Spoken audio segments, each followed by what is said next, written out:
February 21st, 2026, the Essential Buddha Dhamma, edited and translated by Bruce Evans. Now we're in page 512. Yesterday we left off in theistic and natural orders forms of morality, or sila. And we read up to the first 8 aspects of definition of morality path factors presented in the negative form. And we stated all the 8 points yesterday. Now we're going to pick up at 512. And this is the natural order-based system of life development, systemized as the Titso Sika, the training of morality, the training of mind, and the training of wisdom. Scholars who are coming from a theistic mind of morality tend to be unable to make sense of it. The number of observations should be noted concerning the difference between morality in Buddhism, which is the natural order base, and the morality in theistic religions, including the manner of the state of action of karma, or causality, of good and evil. The first one is, in the natural order-based method, sila, or morality, consists of principles of conduct determined according to the natural principles of causality, of cause and effect. In the theistic teaching, morality is a divine decree determined by the divine will. Second, natural order-based morality consists of principles of training of self to refrain from bad actions. Thus, the formalized morality is in the form of the training rule, sikha pata. Morality in theistic religions is in the form of prohibitions or divine commandments. Third, the required motivation for the practice of natural order-based morality is akaravati sattha, confidence in the law of karma, the law of causality, of cause and effect, with the fundamental understanding that sees behavior, the results of behavior, as related to cause and effects biases. The required motivation for the practice of theistic morality is faith, belief, acceptance, and obedience to whatever is defined as the will of God. In quotations, we could just simply say dogma. Trust is unconditionally granted without any need for explanation. Emphasis, dogma, blindly following something. And the trust is given to be granted without any need for verification or explanation. The fourth is, in the natural order systems, observance of morality consists of training one's conduct, beginning with the intention to give up bad actions and continue up to the developing of various kinds of good. There are their opposites. That is, it is a personal commitment. In the theistic teachings, the observance of morality is strict obedience and conformity to the divine commandments. That it is an obligation. It's a must. The fifth, in the natural order system, practice on the level of morality has specific objectives of forming the foundation of concentration.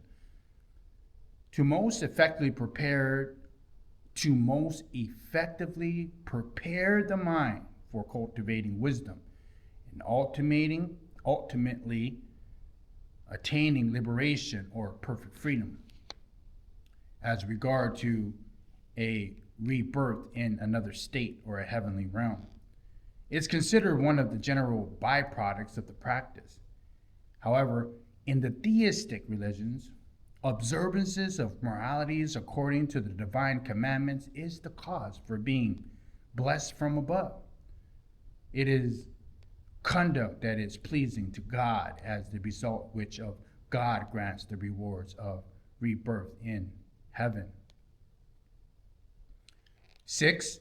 In the natural order system, the good and the bad results of behaving morally or immorally or natural consequences, the unwavering and impartial operation of the natural law known as the law of karma, cause and effect, causality, law of karma. This expression of the results that manifest initially in the mind, spreads outwards to a person's character and a person's way of life. Be it in this life or the next. In the theistic religion, however, the good and the bad results of conduct conforming to or infringing on morality, divine commandments are the form of retribution, are in the forms of retributions. Good results, rebirth in heaven, are rewards. Bad results, rebirth in hell, are punishments. The receiving of either good or bad results is subject to the judgment from on high, or from a higher power. 7th, the terms of understanding good and evil. The natural order system teaches that goodness is the quality that preserves and promotes the quality of mind, making the mind clean and pure, or lifting it to a higher level. Thus, it is said to be punya, or good moral maturius, merit. It is something that brings growth and benefit to the mind, leading to liberation or freedom of the mind and intelligence. It is clever actions conducted according to the way of wisdom, conducted to mental health. Thus, this is called kusala, skillful or wholesome. Evil is what caused the quality of mind to decline. Thus is this said to be papa. It causes deterioration in the mind, does not lead to liberation, and is unintelligent action, not conducted to mental health. So it's said to be akusala, unskillful or unwholesome. In the theistic religions, however, good and evil are defined by faith in the deity, holding belief, acceptance, and obedience to the divine will and the divine command, or otherwise, as the standard. Evil in particular is wrong as infringement of God in some form or another. And 8th, because of these fundamental differences, at least 2 further distinctions can be seen. The first distinction is morality in the natural order system must be taught with rational connection. The practitioner can only practice correctly when he or she understands that system and the reason behind it. Morality or ethical conduct, sila, in the theistic teaching comes in the form of divine decree or pronouncements of the will of God as individual decrees or prohibitations. Even with these pronouncements are brought together, they are a compilation, not a system. Because at most, all the practitioners are required to understand the meaning of the various commandments. It's not necessary to understand the system or the reasons behind them, since the system of all of its reasons are entirely at the discretion of the will of God. The practitioner cannot doubt. Only obey unquestionably, and that is enough. Secondly, morality or ethics based on the natural order is the system of neutral and universal, determined by the facts of the natural law of karma, of causality. That is, the essential meaning of morality in terms of the teaching of good and evil, not the means of terms of the vinaya, the discipline, codes of conduct, which concerns the meting out of punishments in society. The example here is it examines the results of reactions that arise within mental processes. The effects on behavior, on character, and on personality. Thus, it is not possible to make distinctions in the interests of one particular group or based on personal preferences. It cannot be said, for instance, that only compassionate people in the religion are good, while compassionate people of other religions are not good. While compassionate people religions are not good, or that only to kill people of this religion is error, but to kill people of other religions is not error, and that only people in this religion will make offerings, will go to a state of bliss, heaven. But those other religions, if they do not believe in God, will fall into the hellish realms. Or that killing animals, even when it is not for food, is not error, because animals are food for human beings, while human beings are not the food of tigers, lions, etc. Any distinction that is made, such the case that are the greater or lesser evil, is in accordance with the facts of the natural law. The example here is examining the results and reactions that arise within the mental process that has been already explained. In theistic teachings, these precepts, commandments, can be determined or defined in any way that accords with the divine will, like legislation,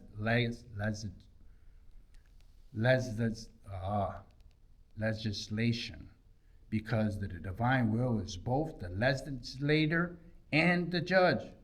Third, since morality consists of general principles determined by the facts of the natural laws, a practitioner of the Buddha Dhamma must dare to acknowledge that truth.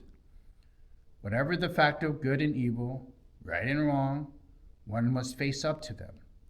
Whether or not, or to what extent, one can practice according is another matter. We must also dare to accept our good and bad actions as they are, rather than saying that something is not an evil just because we want to do it. The natural facts are not subject to the evaluation or wanting or not wanting to do them. If it happens that we are forced to do something for which we must go to hell, it is still better to accept the truth. Tell ourselves that the action is not good, and accept the consequences, that to deceive ourselves that the action was not bad. There are some advantages of morality by divine commandment. It dispenses with any needs to examine right and wrong, true and false. It might be said that when there is a belief through faith, practical results are quicker, more fervent, and more intense. However, problems follow, especially in more rational times, of how to maintain belief, and long-term problems concerning safety in living with people of other faiths, concerning the stability of faith and the lack of opportunity to attain intellectual freedom. For the ordinary person, it is much easier to understand morality simply through faith, and such morality controls their conduct much more effectively. Thus, we find that even among many Buddhists, the understanding of morality, good and evil, is in some ways similar to the people who follow theistic religions.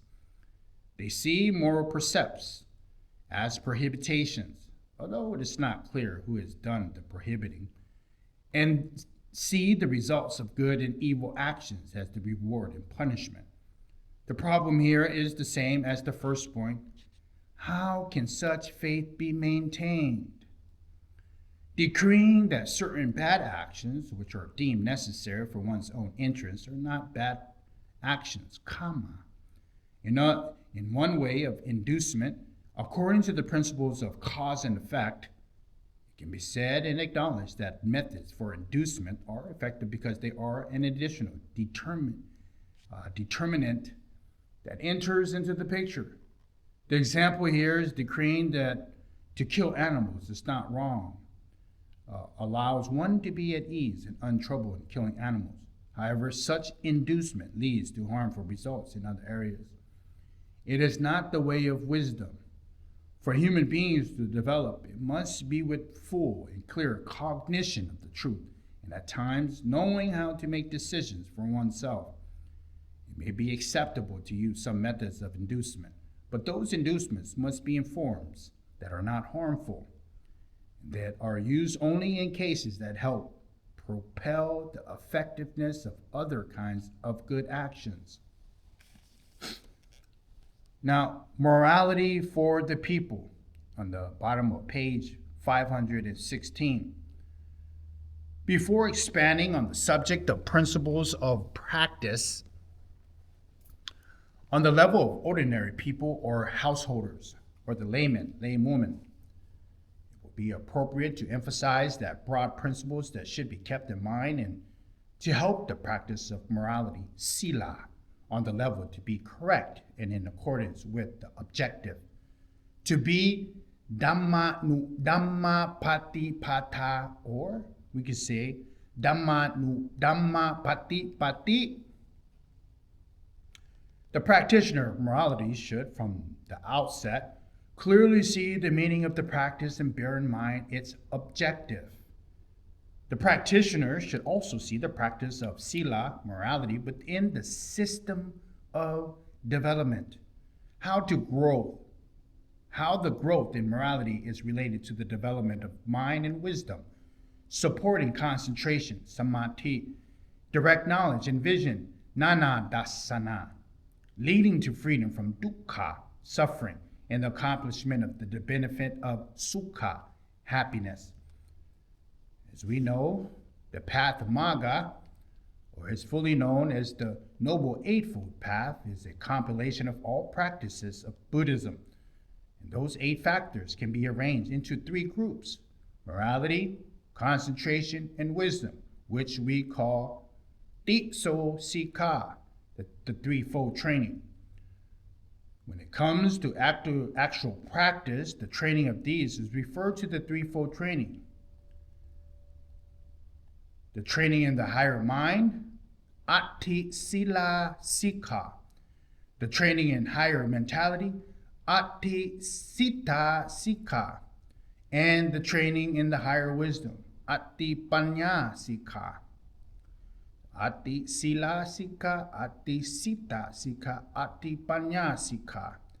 The entire practical leading to Nibbita, Nibbana, Nirvana lies within these 3 groups, which are derived from the 8 factors of the path.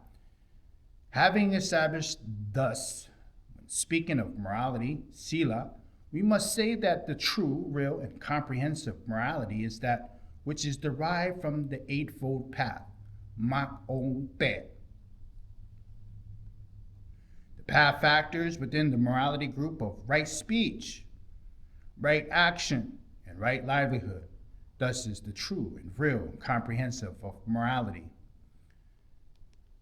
The Buddha Vasana, at the beginning of this chapter, describes the meaning of right speech, right action, and right livelihood, individually and in detail, showing that the essence of sila, morality, is, and the extent of morality as the path factor, or that is essential for the good life. The ancient masters refer to these 8 sub-factors of sila in the path as Jiva Dhamma Sa Sika, meaning the factors of morality that have right livelihood as the 8th. Jiv Atta Makasika.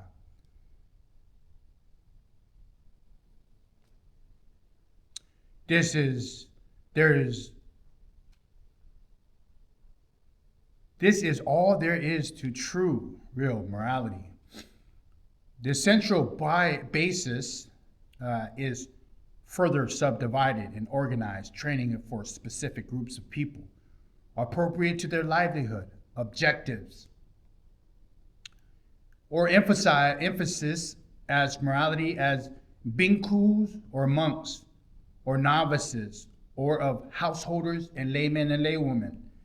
It goes on to include systems established for clarity in the society for attaining specific and clear goals called the discipline, the Vinaya. One of the baskets of the Tipitaka, which entails control of activities and a fixing of penalties and punishment for transgressions. Having established its principles in order to more clearly seize the salient points, let us consider some noteworthy features of morality.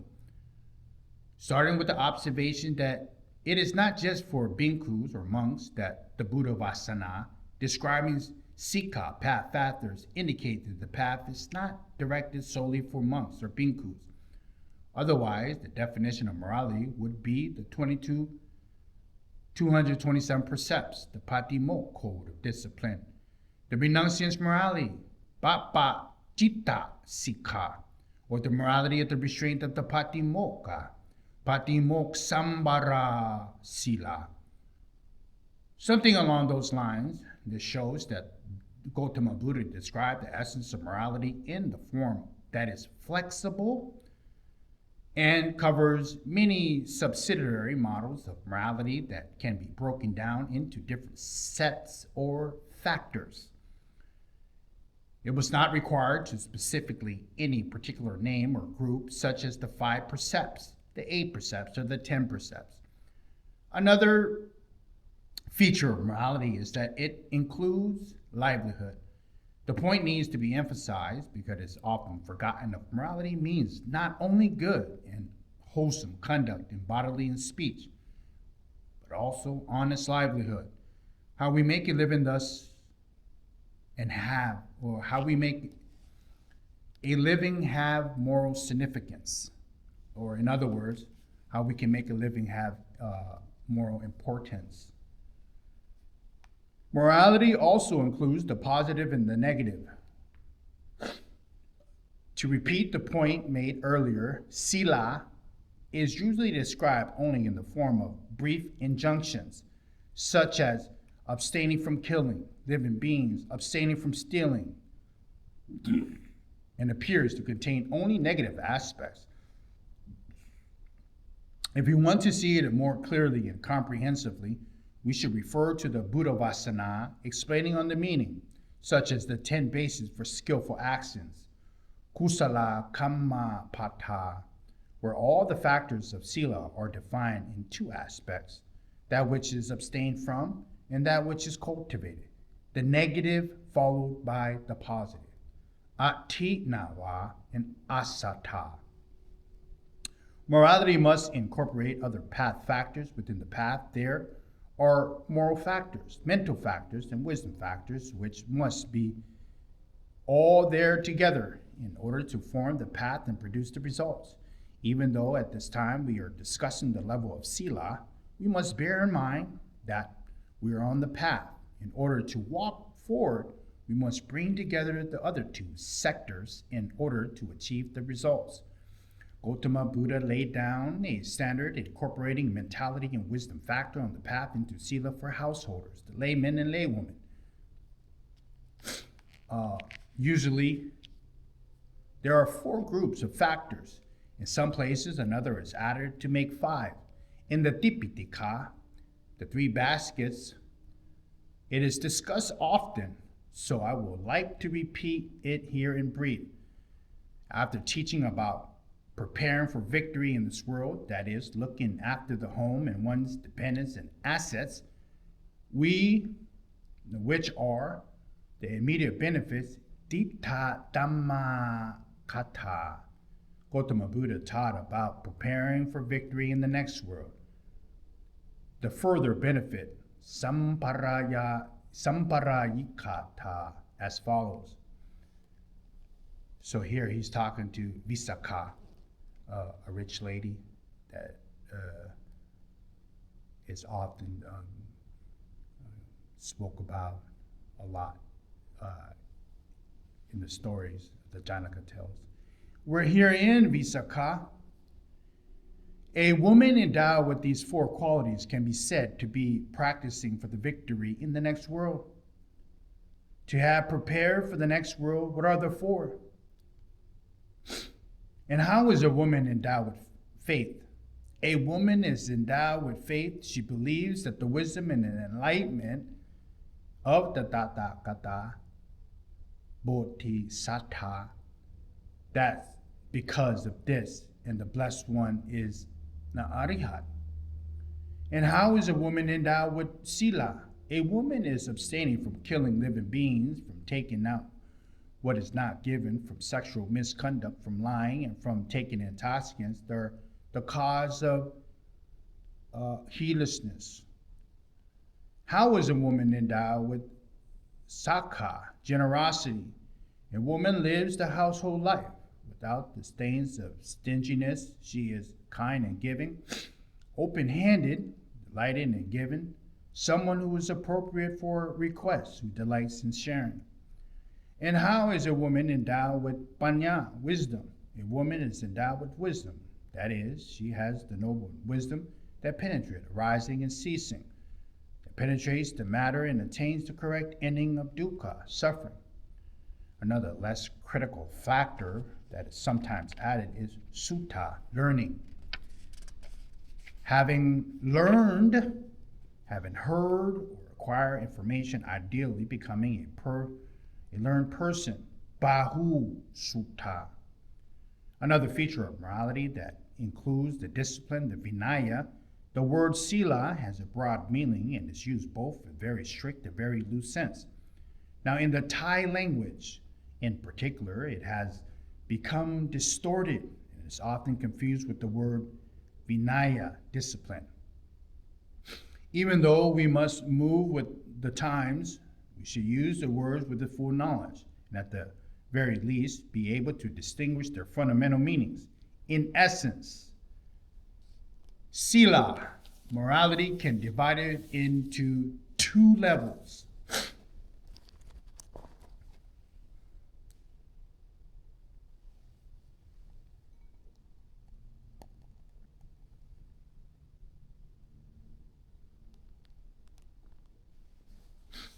The first level, morality on the level of Dhamma, the law. This refers to the principles of conduct of body, speech, and livelihood that are taught as something that should be maintained according to nature. Whoever abides by or violates this type of morality receives results, good or bad, directly according to normal laws of nature. It includes the practice on the level of morality and maintenance of discipline, the vinaya, that has become one's regular practice or quality. Second level, morality on the level of the discipline, the vinaya. This refers to specific orders and regulations laid down by social dictates for defining and controlling individual behavior in conformity with specific objectives of group or community. These dictates are mostly designed or designated to support and fortify the practice of the law of Dhamma. And any violations incurs the consequences in terms of responsibility to the group over and above the mental repercussions that will arise in accordance with the natural law. It also refers to the methods used to train people to have morality. Strictly speaking, the Vinaya is not sila. So discipline is not morality. But it is adjunct of sila, being the systems and methods used to organize society to train people to have sila. Finally, the essence of morality is intention, cetana. Your intentions, not thinking of transgressing. In one sense, the word transgress means to transgress the established order, to transgress regulations and precepts, to transgress and establish discipline. In another sense, it is to transgress other people, meaning to intentionally harm them. Morality, sila, therefore means not to intentionally transgress the order and discipline, not to intentionally transgress or harm others. In terms of actions, sila is not transgressing and not harming.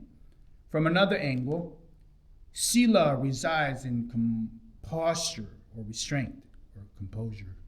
and restraint. That is, it is composing and restraining the mind to prevent and steer clear of bad states. If we look on the most profound level, the mental state of those who do not think of transgression, do not think of harming others, is morality, is sila. Now we'll summarize the general principles of fundamental level of sila and present the Buddha Vasana and statements from the Canyon, the Tipitaka, dealing with morality for ordinary people. Basic morality. Basic morality, here is on page 521, encompasses the general principles of morality that constitute the path factors of right speech, right action, right livelihood. Namely, speech, action, and livelihood that contain an intention and is void of dishonesty, duccharita, or harmful thoughts. It encompasses forms of good conduct, sucharita, that is, their opposites. Samma vacha, right speech, giving up false speech, incorporating true speech. Giving up malicious talebearing, incorporates harmonious speech. Giving up harsh speech, incorporates gentle and polite speech. Giving up frivolous chatter, incorporates useful meaning speech. Samma kamanta, right action. Giving up the taking of life, incorporating helpful and compassionate action. Giving up taking what is not given. Its opposite lies in right livelihood, or giving. Giving up sexual misconduct incorporates contentment with one whose own spouse. Samma ajiva, steering clear of wrong livelihood and living with the right livelihood that incorporates diligent application to honest livelihood. Not leaving work unfinished, not allowing things to pile up, procrastinating or working haphazardly or in a confused manner. Now the 5 precepts, for ordinary people, the standards of the Buddhist morality are relaxed. The essence of its fundamental level of morality is presented as the minimal standards of conduct by which human society can proceed smoothly, and the individual can have a blameless and harmful-free life. These standards are called the 5 training rules, sikkhapada, or they are later to be known as the 5 precepts, as follows. First, refraining from killing, in the essence of conduct that does not harm others physically. Second, refraining from stealing, in essence, that is conduct that does not harm others in terms of wealth and property.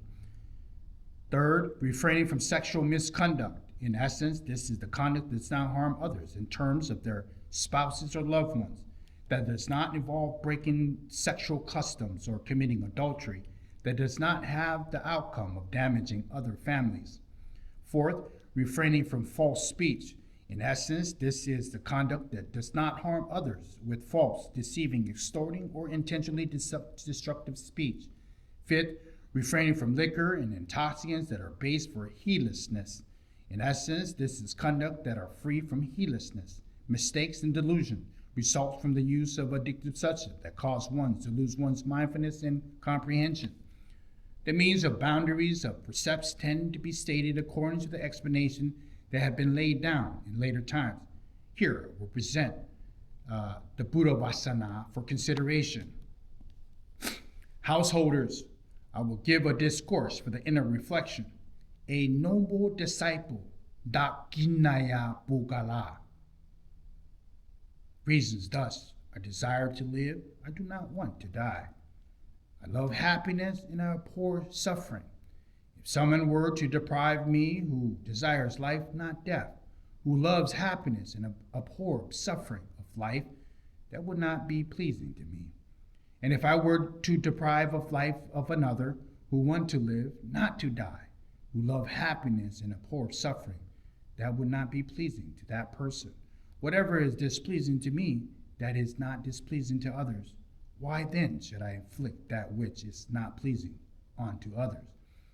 The noble disciple, Dakinaya Pugala, reasoning in this way, himself abstains from taking life, encourages others to abstain from taking life, speaks in praise of abstaining from taking life, the bodily conduct of the noble disciple is thus pure on three accounts. Moreover, a dakina pugala, noble disciple, reasons thus: if someone were to take something that I have not given, with the action of a theft, that I would not be pleasing to me. If I were to take something not given from another, that would not be pleasing to that person.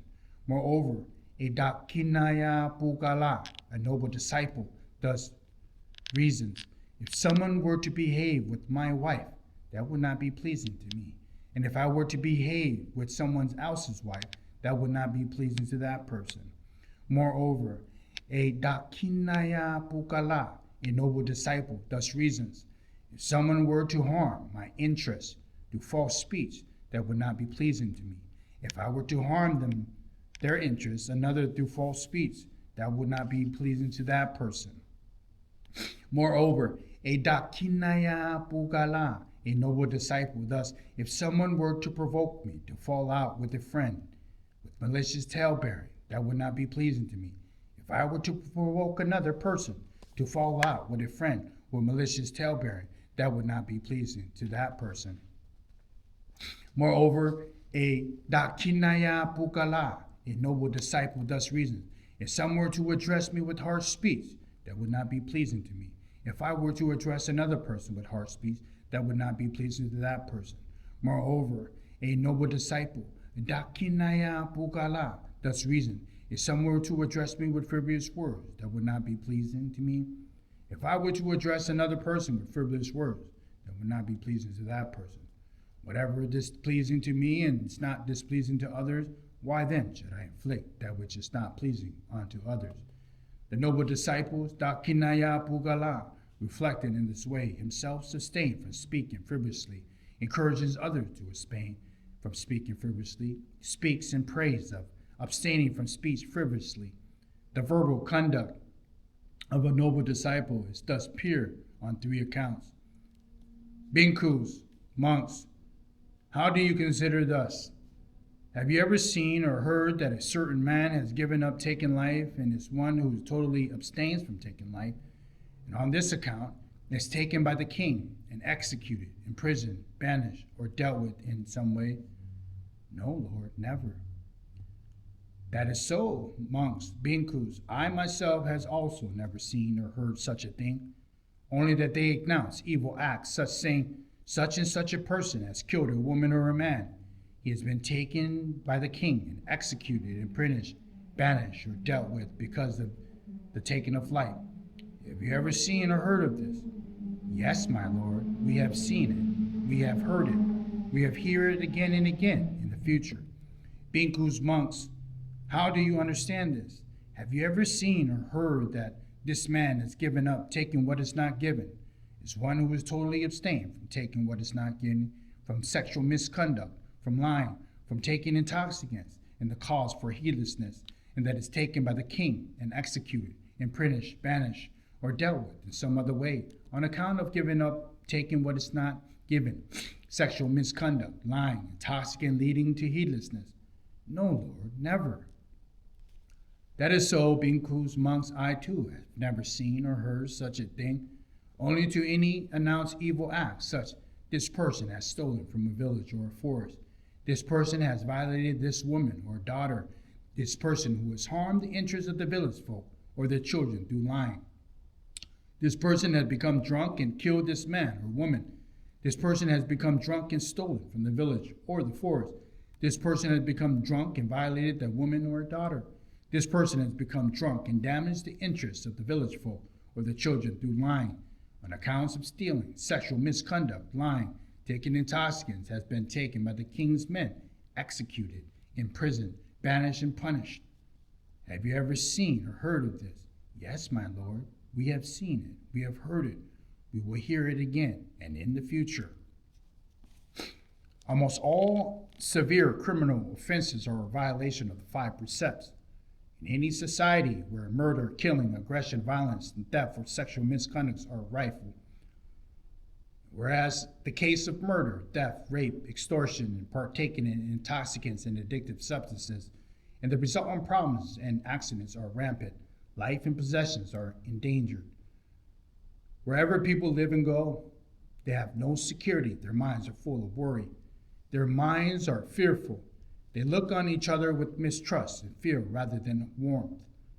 They do not live contentedly. Their mental health declines. It is hard to improve the quality and efficiencies of their mind. Such a society is not an environment conducive to the creation of higher kinds of goodness, because it is embroiled in trying to solve its problems, full of destructions, activities, and contributes to society's deterioration. Lack of the five precepts, for whatever reason, is one good gauge for measuring social decline. The conduct and life that are opposite to the thus constitutes having the five precepts. Thus the basic precepts are the minimum standards of human behavior required to maintain social environment that is conducive and supportive of a wholesome life. The commentators have compiled certain criteria to define a violation of each of these five precepts. The criteria are arranged as factors of transgression called sambara. A person said to have transgressed or simply broken one of these precepts when his or his actions contain the factors of transgression in full, as follows. The first steps against killing, the five factors of living beings. One knows a living being, there is intention to kill, effort. The being dies as the results of that effort. The second precept against stealing has five factors. Something valued by another person, one knows that person values it. Intention to steal, effort, the object is stolen through that effort. The third precept against sexual misconduct has four factors. A male or a female should not be violated. Intention have intercourse, effort to have intercourse, contact of sexual organs. The fourth precept against lying has four factors. A matter that is not true, intentions to speak falsely, effort based on the intention to speak falsely. Another person understands what has been said. The fifth precept as taking intoxicants has four factors. A substance that's intoxicating, desire to drink the substance, effort is the result of that desire to drink, and the substance passes through the throat, ingested. Regarding the first precepts, even though killing living beings basically contains human beings in the Buddha Vasana already cited, animal generally referred as to Dham. Dhirachana also love life, love pleasure, and abhor pain. Another companion in the world in birth, aging, and sickness and death. We should not hurt them. This precept is therefore also meaning to include dumb animals. It is conceded that killing animals is less blameworthy than killing human beings. The commentators have given the following principles of abstaining from which kind of killing carrying little fault, that which carry much fault. Thus, 1. Worthlessness. To kill beings with much worth carries more fault, while to kill beings with little worth carries little fault. For example, to kill an arihat is more blameworthy than to kill an enlightened being. To kill a work animal is more blameworthy than to kill a wild animal. Physical size. Among dumb animals, there are equally without worthlessness. To kill a large animal carries more fault than to kill a smaller one. Third is effort expended. If much effort is expended in killing, there's more fault. If only little effort is expended, the less fault is. Defilement, kalesas, or intentions. A strong defilement or intention carries great fault, while a weak defilement or intention carries little fault. To kill out of anger or maliciously intent will carry more fault than to kill out of self-defense. The levels of greater and lesser faults of the other precepts are discussed along similar lines. Take the example, stealing has greater or lesser fault according to the value of the object stolen, the virtue of its owner, and the effort expended in the theft. Sexual misconduct has greater or lesser faults depending on the virtue of the person violated. the intensity of the defilement, and the effort expended. The fault of lying is dependent on whether the damage resulting from it is a major or a minor, dependent also on the speaker. For example, a householder does not want to give a certain thing away, who lies that he does not have it, incurs little fault, while a witness who gives false testimony in trial brings on more fault. If a monk or a bhikkhu speaks in fun, the fault is little. But if he intentionally says he has seen something that he hasn't, there is much fault. As for taking intoxicated, it is more or less faulty depending on the unskillful mental state of defilement in the drinking at the moment imbibed, and the results of intoxication in terms of leading to mistaken or evil actions. Later teachers compiled certain quality into the group paired with the 5 training rules or precepts, or to practice by the householder, the layman, the lay people, in the conjunction with the 5 precepts, called the good 5 dhammas, pancha karaya dhamma. These qualities follows the same lines of the 10 course of skillful conduct, but the choice of the factors to be included differs somewhat, especially in the terms of the breadth and scope. The factors of the 5 good dhammas are arranged to much of the 5 precepts thus: 1. Good will and compassion. 2. Right livelihood, sometimes generosity is included. 3rd, control and restraint in regard to sensual objects and matters of the desire, so as not to transgress social mores.